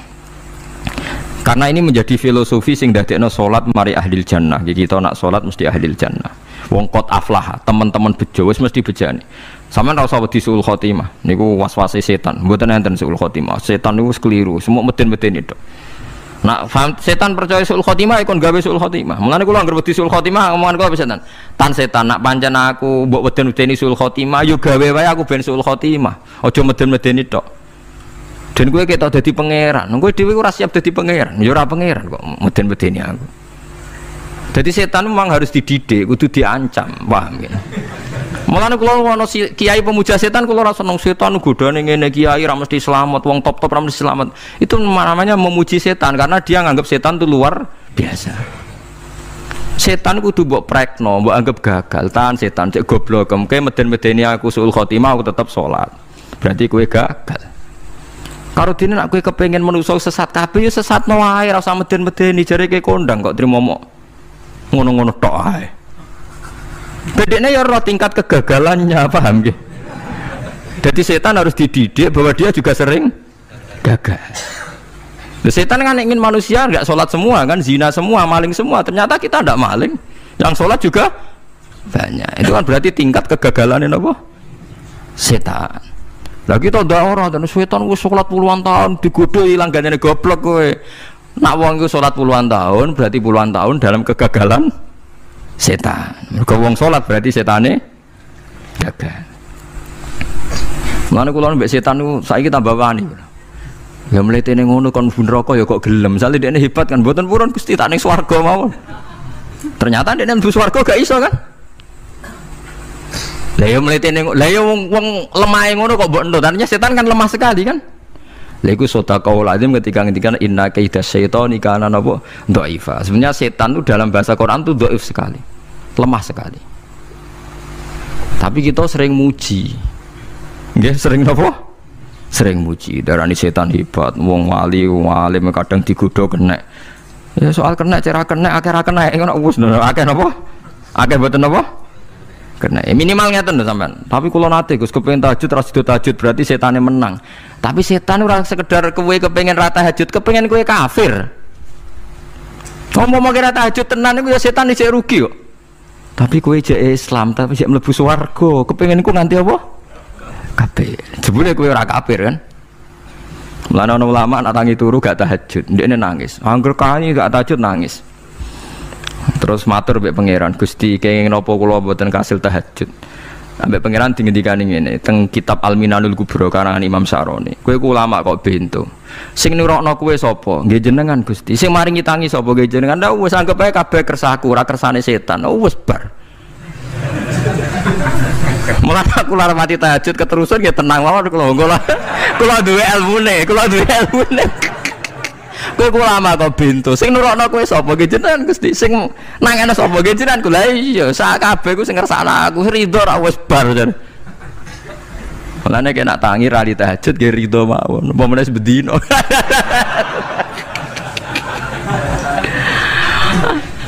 Jadi penak berislam tuh enggak apa-apa. Berislam tuh gampang. Ya kowe turu sing kersakno sapa? Nggih jenengan Gusti. Kowe tangi sing kersakno sapa? Lha iku sanggep bae ku kabeh kersaku bar. Paham ya? Terus nak wae tahajud ya tahajud yo kersane pangeran. Ra tahajud ya ra tahajud yo kabeh kersane napa? Pangeran. Penting boten maksiat mun sae. Penting boten napa? Maksiat. Mun jenengan ngandel kula. Inna sholati wa nusuki wa mahyaya. Lah ini sing titik tekane teng wa mahyaya. Ngeten misale. urip niku kabeh kersane Allah. Carane mikir ngeten. Tiang-tiang sing jaduk-jaduk dhisik ya mati. Nabi nggih kapundhut, tiang-tiang soleh nggih kapundhut, tiang-tiang dolim nggih kapundhut. Kalau betul mereka ingin menjaga kehidupan, berarti kalau betul mereka kuasa kan tidak kapundhut. Hidup selamanya nyatane do mati. Berarti urip mati namung kersane Allah. Terus misalnya sampean berpikir, lalu somben nak wis dadi lemah carane tangi piye? Lah ini yang penting kula aturaken teng ngaji mriki. Kula sederenge ngaji nu sering akhir-akhirnya sering salat maca ayat liyah lika man halaka am bayyinati wa yahya man hayya napa am bayyinah. Tugase ulama iku jelasno ayat-ayate pengiran. Sampeyan saiki tak bedheki. Sekarang sampean Anda hidup itu tahu alasannya enggak? Kenapa Anda hidup? Enggak tahu kan? Kenapa kita masih hidup? Enggak tahu. Kenapa Anda wujud? Juga enggak tahu. Kita pernah enggak ada, tahu-tahu ada, juga enggak tahu alasannya kenapa. Yang jelas di luar ikhtiar kita. Setelah kita katanya punya akal ya, saya bilang lagi loh. Setelah kita katanya punya akal terus bilang kita masih hidup karena orang kelindes truk, karena enggak kena penyakit, karena jantung kita normal, paru-paru kita normal. Terus kita bilang hidup. Jadi kita atas nama kebodohan bilang kita hidup karena jantung kita normal, paru-paru kita normal, semuanya normal. Maka kita hidup. Nah ditakoi, lalu kapan kita mati? Setelah jantungnya rusak, paru-parunya rusak, terus kita mati. Tapi orang yang sama kalau ada bilang berarti yang menjadikan hidup itu jantung dan paru-paru. Lalu berarti zaman kita belum hidup itu jantung dan paru-paru harus ada dulu karena itu yang bikin hidup. Ya ada juga, dulu ya ada juga. Loh ya kalau jantung dan paru-paru semuanya normal menjadikan kita hidup, berarti jantung dan paru-paru harus wujud dulu karena itu yang menciptakan kita hidup. Ya ada juga yang tidak tahu. Paling-paling nanti statusnya paru-paru jantung hanya dipakai alat Tuhan untuk menjadikan ada kehidupan yang kita kira ada. Padahal sebetulnya kehidupan ini juga enggak ada karena kita tidak tahu. Sing darani urip iku apa ya ora roh. Kowe roh maknane urip apa? Ulama kabeh sing alim-alim darani urip apa ora mati ngono tok jawabane. Perkarane ora iso jelasno. Mulane ning Arab al hayat didul mamat sing darani urip iku ora mati. Karena nggak bisa dijelaskan. Coba Anda menjelaskan. Kowe urip ku sebabnya apa? Ada nyawanya. Nyawa itu di mana? Terus dia nempatnya di mana? Oh, nyempatnya di jantung ini. Suara iso dijelasno. Nah, ketika hidup Anda tidak bisa Anda jelaskan, kudune sok ben wayahe tangi sangka kubur juga nggak bisa dijelaskan. Karena wujud kita ya datang tanpa diundang dan tanpa ikhtiar kita. Nanti tangi sangka kubur ya orang nganggo ikhtiar sama kan? Sama-sama ada kesimpulan lillahi rabbil alamin. Nah, tapi manusia atas nama akal sawangane hidup ini ada alasannya. Karena kita ditangi ada bapak ibu terus kita jadi wujud. Lucu kan? Hidup ini disebut ada sebabnya. Tapi nanti mati sangka kubur terus tangi meneh dianggap gak punya penyebab. Alasannya sudah dilemah kok. Ono meneh carane piye? Lah zaman kuwe ora ngono. Dadi ono saiki. Carane piye? Makanya kalau suruh balik-balik bilang jika tangi sangka kubur iku mukhal berarti wujudnya Nabi Adam dan wujud yang sekarang lebih mukhal karena tanpa sebab. Ya tanpa apa? Sebab. Lho nggih to, aneh Nabi Adam mbek sampean saiki no. Dadi roh gentayangan dhisik kopo juk-juk dadi sakmen iki. Do diutang, di kasus, do demenan. Aneh budi. Aneh wujud yang sekarang karena wujud nanti ning ora-ora mahsyar wujud dari wujud yang sudah ada. Sementara wujud kita yang sekarang dari tidak ada. Lain ngomongane pangeran didik napa hal ata alal insani khidum minad dahri lam yakun syai'am mazkura. Manusia itu harus ingat bahwa dia pernah tidak ada. Nah, dari tidak ada ini menjadi ada adalah ayat bahwa wujudnya dia tidak ikhtiarnya dia sendiri. Mulane setan dinyak pangeran. Karo dene kok nyembah setan. Ma asyattuhum khalqas samawati wal ardi wala khalqa anfusihim. Wa ma kuntum muttakhidal mudillina aduda.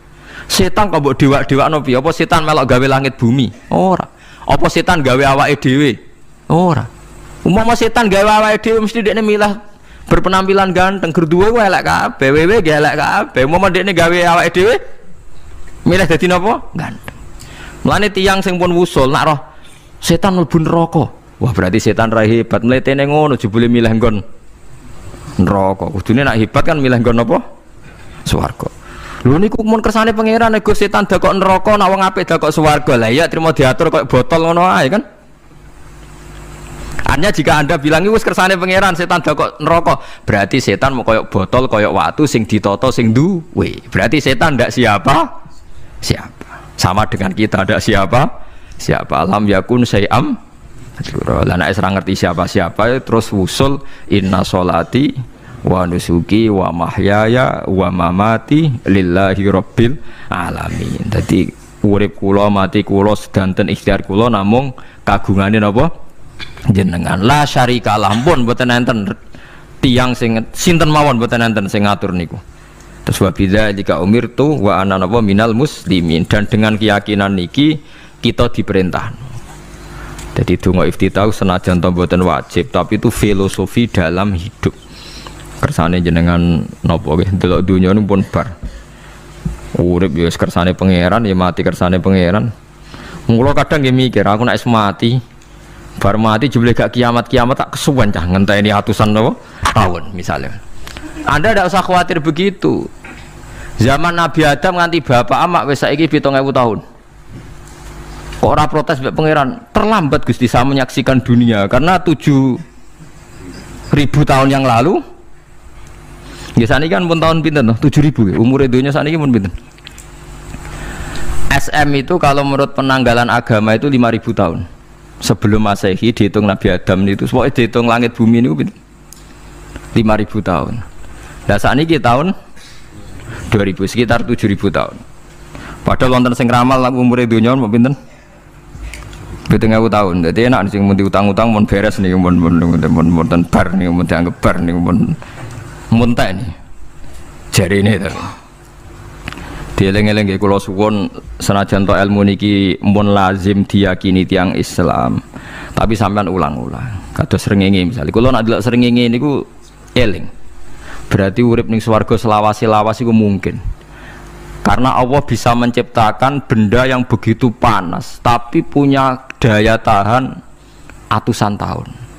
Pemenang nak cara discovery ya nak ngitung malah jutaan tahun yang lalu malah bawa hitungan kontiwa dari dinosaurus 400 juta tahun. Padahal agama nanggali bumi namung pinten 5.000 tahun sebelum nopo Masehi. Tapi nak cara ngomong ilmuwan jutaan nopo sing ngitung ya sopo terus ke apaan terus. Nggak begini saja kalau sampean melihat matahari misalnya. Matahari itu kan bahannya panas sekali. Ternyata Allah bisa mengelola matahari seawet itu ribuan tahun. Apalagi ngelola kita. Kita ini untuk abadi lebih gampang. Karena bahannya tidak panas, nggak gampang rusak. Terus gampang direproduksi, maksudnya gampang digantikan. Maksudnya kan di masa lo kan kena.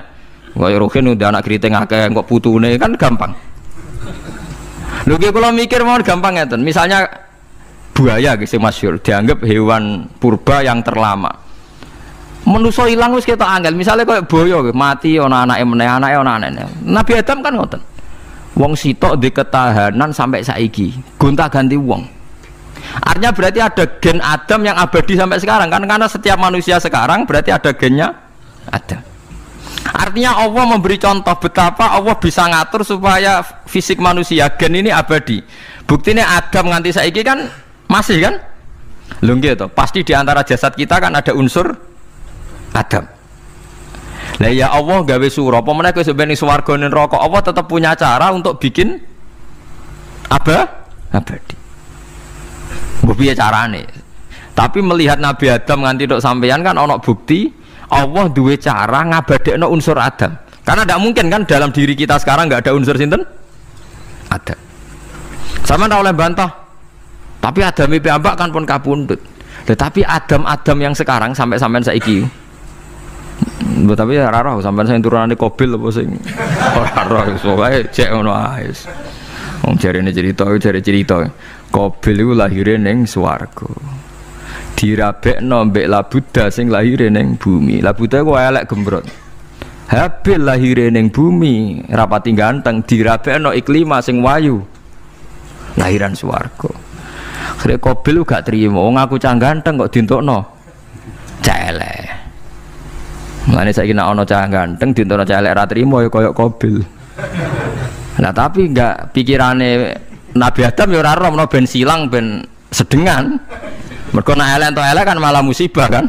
Saiki anake ra melok dosa tapi eleke dobel. Misale kriting untuk kriting, elek untuk elek, fakir untuk fakir kan ya memperparah to. Cara kula ncen haram. Elek untuk elek rabi cara kula haram. Saiki anake kan ora apa-apa ujug-ujug elek banget ora terima elek napa? Elek napa? Banget. Jadi cerita kan ngoten, walhasil akhirnya tukaran, mergo Qabil gak terima. Pas tukaran dipisah Nabi Adam. Angger sing takor rupe sukses berarti ikhtiare bener.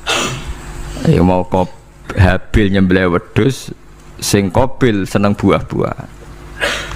Mulane seneng buah-buahan iku rada masalah, dianggap simbole wong-wong sing seneng mapan. Mulane kene Umar ora usah di buah-buahan akeh-akeh, cukup gedang siton, sesuk katesne siton, ora usah semua buah-buahan wonten. Iku dhisik kurbane sinten? Qabil. Tapi sing melarat teman-teman yo keliru, dhisik Habil saleh iku omahe cek penuh daging, paham ya? Perkarane kurbane cek wedhus. Ora pitik, mergo bedigasan pitik niku. Jadi ada sebuah toriko sing ngaramno anak buahe mangan pitik. Perkarane wong ku kelakuane kaya sing dipangan. Ya repot nang ngoten niku. Repot. Ya repot lah ngono terus ya repot. Berarti nek sering mangan welut tak bulet. Ngono berlebihan. Toriko niku napa? Berlebihan wis biasa mawon.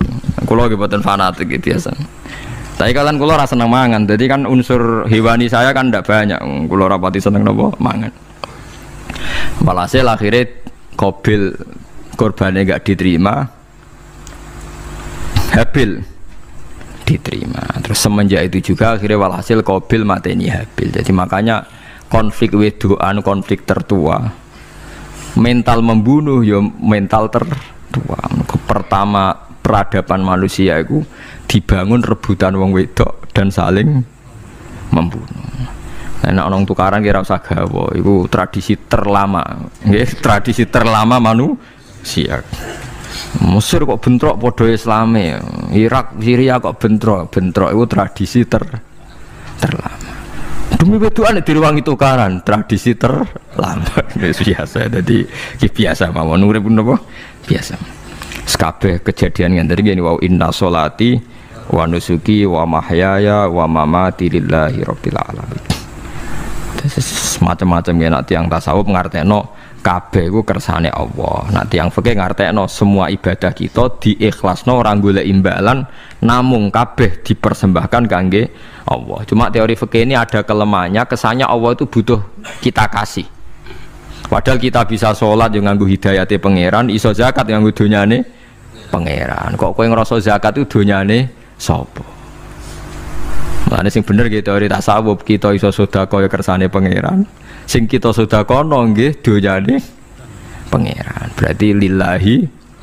Nah, jadi lillahi ta'ala artinya nak cara tasawuf itu bahwa semua kebaikan kita ini karena Allah, karena hidayat Allah. Nah, cara fikih boten kesannya kita yang berbuat lalu kita ikhlaskan bahwa. Tapi pertanyaannya kan kita bisa berbuat itu pakai fasilitas apa? Hidayatnya Allah juga kan. Nah, makanya ilmu tertinggi dianggap tasawuf karena tasawuf ini yang benar-benar lillahi rabbil alamin. Tapi fikih juga baik karena uang kan seneng GR tuh. Namuni aku alhamdulillah berzakat. Muni aku alhamdulillah berzakat itu kan ya ora jelas. Muni aku ngrasa dekne pelakune, muni alhamdulillah kersane Allah itu ya bahasa paling gak jelas. Tapi ya apik muni ngono, aku alhamdulillah bersolat. Ya pamer nak aku bersolat, tapi ya ngakoni nak kabeh kersane Allah. Lah nak kersane Allah sing dipamer apane ngene ya ora jelas ya. Ya tapi itu apik lah. Muni apa? Aku alhamdulillah bersolat itu ya bahasa gak jelas, ya gak jelas juga bahasa itu tapi ben ngono. Paham geleng-geleng itu. Terus salat niku ini yang keempat kalau ceritani hikayatu sholatil khosyiin. Saya baca di beberapa kitab Sayyidina Umar niku dipanah. Panah niku rak wonten mata pancing. Jadi nak melebu niku ditarik sakit, nggih. Nak ditarik napa? Sakit sekali. Ditarik dokter paling canggih pun sakit. Akhirnya Sayyidina Umar kondo, engkau tarik pas aku sholat. Aku nak sholat iku lali. Tenan pas beliau sholat ditarik uga ubah blas. Ditakok iku jenengan ora krasa blas ora. Mosok aku ning ngarepe pangeran eling pangeran krasa lara kan dadi aneh. Tapi alhamdulillah kowe krasa sing aneh ya kowe wong sowan pangeran kok roh ana wong liwat ya roh. Jadi Sayyidina Umar dadi khusuke Sayyidina Umar nganti dipanah ditarik wak kangelan. Loro. Pesen ning kok aku tarik pas salat. Mulane ora ana sahabat mati kecuali pas salat. Mergo pembunuhe roh paling lengah iku pas salat. Umar dipateni pas aku yakin wong nakal mateni rugen pas salat ra iso yakin aku yakin. Plengane ngono jipi. Semasa salat tetep siaga ya. Iku sirine kena apa Umar dipateni pas salat. Kok musuhe ku ngerti, sahabat tuh paling lali nak pas salat. Sayyidina Ali kabudute nggih pas salat. Dan alhamdulillah cerita itu enggak ada sekarang karena yang salat luwih canggih, luwih napa? Canggih. Wah, tetap konangan lho. Salate plengan dis. Konsentrasi penuh menjaga diri sendiri. Dadi kayak lewat pangeran. Jadi justru itu nunjukno hebatnya Sayyidina Umar. Wes ngerti dalam bahaya tetap sholat. Nah, sekali sholat geleng pangeran tenanan. Mboten roh blas. Sayyidina Utsman nggih pas deres Quran. Wae rata-rata ulama dulu begitu. Nah niku masyhur Sayyid Ali Zainal Abidin itu pas dia sholat blandar ceblok sampai bajunya sobek, omah kobong dekne ra roh. Ditulung siapa saja gak tahu ya dia karena asik mbek pangeran. Mosok jarene mosok aku pas madhep pangeran eling liyane. Nah, tapi kita ora iso kan bayangno salat-salat ke kelas ngoten niku. Nah, Kanjeng Nabi Muhammad soft paling guri niku yasma'u azizu sotri ka azizil mirjal. Nabi nak salat niku sing guri niku ngerti dentuman dadane Nabi saking wedine nang pangeran kados banyu sing umum. Ka'annahu husya alaih sampai Nabi meh pingsan saking wedine pangeran. Ini disebut taqsa'irru min hujuludul ladzina yakhshawna rabbahum. Jadi Allah nazzala ahsanal hadithi kitabam mutasyabihan. Mathan ya taqsa'irru min hujuludul ladzina yakhshawna rabbahum. Makanya potensinya orang-orang soleh itu jarang sholat sunat karena sholat fardu saja butuh energi yang luar biasa. Meh kudu kesemper. Nah, alhamdulillah kita kan sholat biasa saja. Berarti yo qobliyah yo oke, ba'diyah yo oke, salat yo oke, tapi cara dipateni wong ora iso. Ya, tetep roh, tetep apa? Roh. Ngono ngrasane krungu. Parah. Salat awake wis parah. Salat riyen para sahabat itu luar biasa. Sampai wong kafir nak apa nyerang sampai ono sholat khauf itu sampai orang kafir sepakat kok nak nyerang Muhammad niku pas nopo sholat sampai akhirnya Allah gawe rukhsah wonten sholat khauf sholat di mana separuh soft jaga musuh mereka Nabi nak sholat itu lali sahabat nak sholat di lali akhirnya gini ku dalam sistem keamanan jadi kelemahan sahabat gini ku akhirnya Umar sholat di depan umum lalu di depan umum kok iso lali kabeh. Mestinya nak Umar lali kan makmum Ruhin Mustafa eling mboten iki sing saf awal dua niku lali kabeh. Lho nggih imam kok ngarep. Niku Abu Lulu Al-Majusi ku iso liwat yo nganti tok Umar yo slamet. Munjen salat kabeh. Nak saiki ra iso, aku yakin ra iso. Wah kena saf gure siji to sih. Nyak masjid sapa juwa to sih salat omong ya tenang sih. Lha iku wis anggepe barokah pangeran alhamdulillah. Jadi Umar itu tengarep, paham ya? Abu Lulu maju, aman. Mereka sing sholat rasa sadar itu kabeh orang kok Umar tok. Lho mau Umar ngoten liyane mboten nak kecekel tengguri itu. Hebat. Sayyidina Ali malah lucu menan mendelingno ada ya mulai dulu ya ada intelijen namanya jassas. Dan itu saya tiru dawuh Sayyidina Ali. Jassas itu ya cara niki mata-mata. Ya Amirul Mukminin, orang Khawarij itu berambisi betul membunuh Anda. Mbok ndak usah sholat jamaah di masjid. Kita ini menjaga Anda di rumah. Sayyidina Ali jawab, hisni ajali. Jadi masyhur Sayyidina Ali ngendikan, yang menjaga saya itu ajal saya, bukan pengawal presiden. Kalau saya mati sekarang, penjaga nggak ada artinya. Begitu juga aku nak ora wae mati. Iku wong niat mateni aku ya ora iso. Sepintas ngendikannya ini hanya klis, tapi nak mbok angen-angen bener.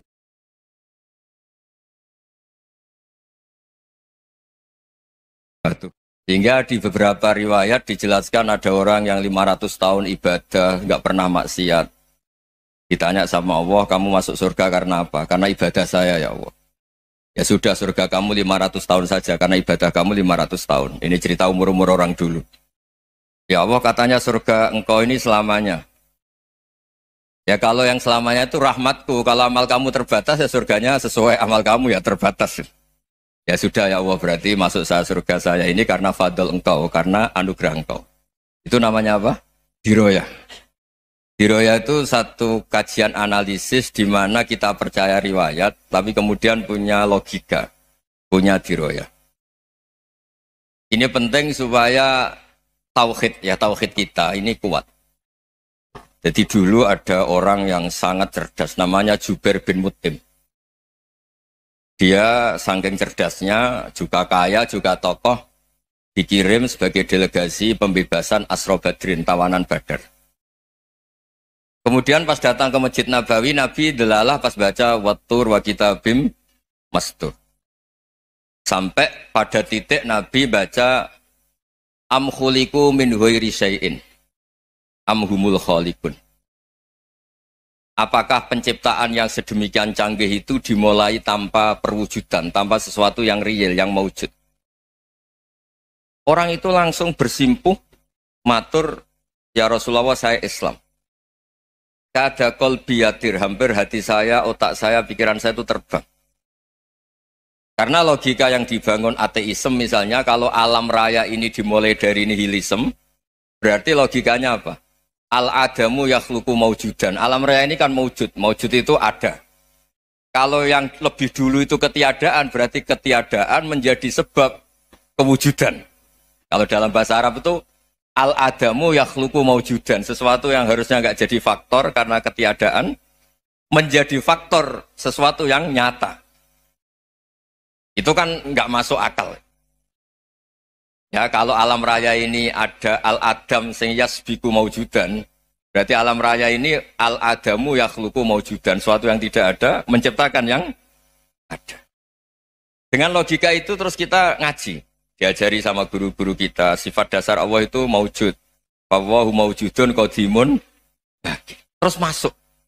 Yang harus distatuskan pertama dari Allah itu apa? Maujud, wujud. Karena dengan wujud ini layak menjadi penyebab adanya alam raya ini. Sehingga ketika kita menolak faham nihilisme atau ateisme, faham tanpa Tuhan, tanpa pencipta awal, kita punya diroyah. Bahwa tidak mungkin ketiadaan ini menjadi sebab perwujudan alam raya ini. Yaitu am khuliqu min ghairi syai'in. Masa alam raya ini diciptakan tanpa sebab yang nyata, yaitu wajibil wujud. Siapa itu? Allah Subhanahu wa ta'ala. Begitu juga menyangkut sholawat. Orang boleh beda pendapat tentang redaksi sholawat. Ada yang sholli ala Muhammad, ala Sayyidina Muhammad, Nabi Muhammad. Monggo lah, masalah redaksi saja. Tapi setelah dianalisis, Nabi itu Pak Rektor, jadi Nabi setelah Nabi Isa saking dihormatinya sampai dituhankan. Juga jadi Nabi yang ada cerita masih hangat, orang Yahudi itu bunuh Nabi. Jadi yang satu mendudukkan Nabi sedemikian tinggi sampai kayak Tuhan, yang satu menjatuhkan Nabi sedemikian rendah sampai dibunuh. Kayak apa susahnya jadi Nabi Muhammad SAW. Kemudian dengan gampang Hadaddin agama ini bikin syariat yang bernama sholawat. Redaksinya monggo lah sesuai tradisi masing-masing. Allahumma sholli ala Muhammad, Allahumma sholli ala Sayyidina Muhammad, ala Nabiyina Muhammad, monggo lah. Tapi yang jelas redaksi ini kalau didiroyah dikaji, Allahumma itu Tuhan, Tuhan itu pemberi. Wa Muhammadun wa in jalla qadruh abdun min ibadi. Muhammad apapun tinggi derajatnya tetap berstatus hamba. Sehingga agama ini terjaga oleh syihotus sholawat. Agama ini terjaga oleh redaksi sholawat. Yaitu Allah tetap pemberi sebagai Tuhan yang enggak tersaingi, la syarikalah. Rasulullah Muhammad wa in jalla qadruh. Apapun prestasinya, bisa mi'raj, bisa apa saja, tetap seorang hamba yang butuh muhtajun ila rahmatih.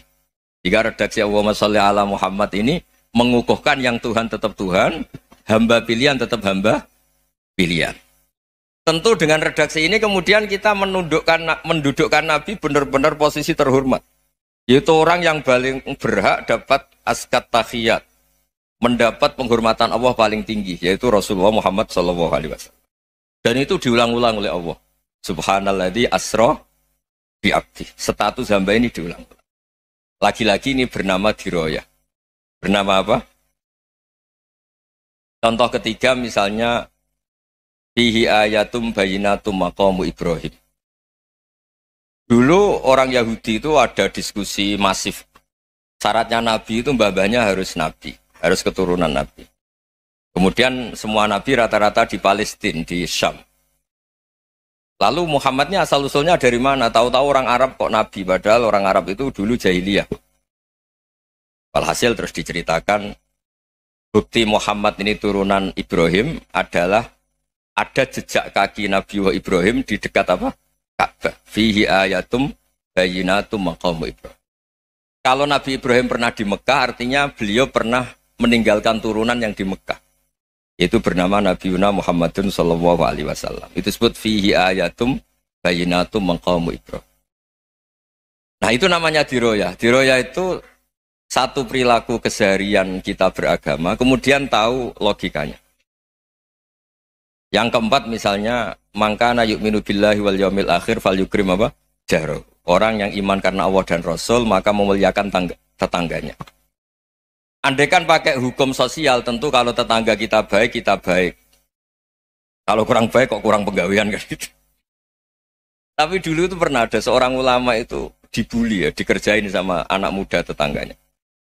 Pak Kiai datang ke rumah saya, orang ini datang. Kemudian setelah di rumahnya, saya tidak jadi butuh sama Pak Kiai, silahkan pulang. Itu Kiainya senyum menikmati. Dan itu terulang 3 kali.